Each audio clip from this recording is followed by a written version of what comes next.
30 orang pendeta yang dia mengatakan dia orang Minang, dia juga mengatakan ada bersedia syarak bisa di kitabullah. Kitabullah itu katanya bukan Al-Quran saja, Taurat juga, Injil juga, Zabur juga katanya, Al-Quran juga. Sehingga yang dia anukan adalah Injil. Apakah bisa kita menerimanya? Tidak. Karena pada saat pertemuan itu semuanya adalah Muslim. Pada pertemuan di Marapalam itu semuanya adalah Muslim. Maka tiada lain yang dipahami kecuali hanya maksud dari kitabullah itu adalah Islam. yakni kitabullah, yakni Al-Quran. Adat kebiasaan. Jika dia sesuai dengan syariat, selaras dia dengan syariat, maka bisa dipakai. Selama adat kebiasaan itu tidak menyelisih syariat.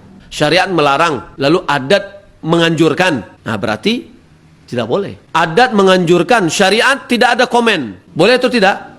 Boleh. Ditinjau dari beberapa sisi, tidak ada yang melarangnya. Jika kebiasaan itu menyelisih nas syar'i atau qa'idatan min qawaidil syariah, atau kaedah dari kaedah Islam, maka kebiasaan atau adat atau urf kebiasaan itu adalah rusak, tidak bisa diakui. Selama dia tidak menyelisihi, boleh, silakan. Apakah itu dinamakan dengan ini adalah adatnya orang Pariaman, ini adatnya orang Pasaman, ini adatnya orang Siapan, kita boleh lakukan. Sebagian adat Minang atau adat di Sumatera Barat, biasanya laki-laki yang datang kepada perempuan, dia mengasihkan uang yang laki-laki. Terus dari yang lain ada yang perempuan yang ngasih, artinya laki-lakinya dibeli. Gara-gara kebiasaan ini, kalau kita lihat ada nggak nas syar'i yang menyelisihinya? Saya lihat tidak ada. Ini hanya suatu kebiasaan. Jangan hal yang tidak jelas menyebabkan ini adat-adat akhirnya dia tidak menikah. Dia bisa siasati selama itu tidak ada nas syar'i yang menyelisihinya. Maka kita boleh pakai.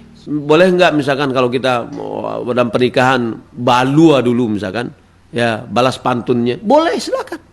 Kalau seandainya satu daerah itu tidak boleh kita mengunjur di muka orang yang lebih gadang, lebih tua, tidak boleh kita mengunjur. Jangan pula, mana dalilnya yang tidak membolehkan? Enggak, karena ini kembalikan kepada urf. Ada sebagian orang, malah dia seorang ustadz lah, pas makan bareng, bajamba, takan tuiknya, berang kawan-kawan. Lalu katanya, badai berang kalian? Kok takan tuik di situ katanya kan? Mana dalilnya melarang itu kentut? Ini bukannya ikut tanpa namuhannya kan gitu kan? Karena tidak adab. Dan ini kembalikan kepada urf, kebiasaan. Kalau misalkan di Arab itu kepala orang bisa dipegang-pegang. Kalau kita, jangan coba-coba. Mana adat kebiasaan yang bertentangan dengan syariat? Di antaranya, menyembelih ayam untuk membuka, naikin kudo-kudo rumah. Kata tukang itu udah biasa, supaya tukang tidak luka. Kalau kita tinjau dalam syariat, itu bertentangan. Karena itu menyembelih untuk selain Allah. Ada adat yang diakui, ada adat yang tidak diakui. Adat yang diakui adalah adat yang sesuai dengan syariat. Adat yang tidak diakui adalah adat yang bertentangan dengan nas syar'i, Al-Quran atau sunnah. Yang kedua, yang bertentangan dengan kaedah syariah. Nah, ini yang ditetapkan oleh ulama di dalam masalah ini.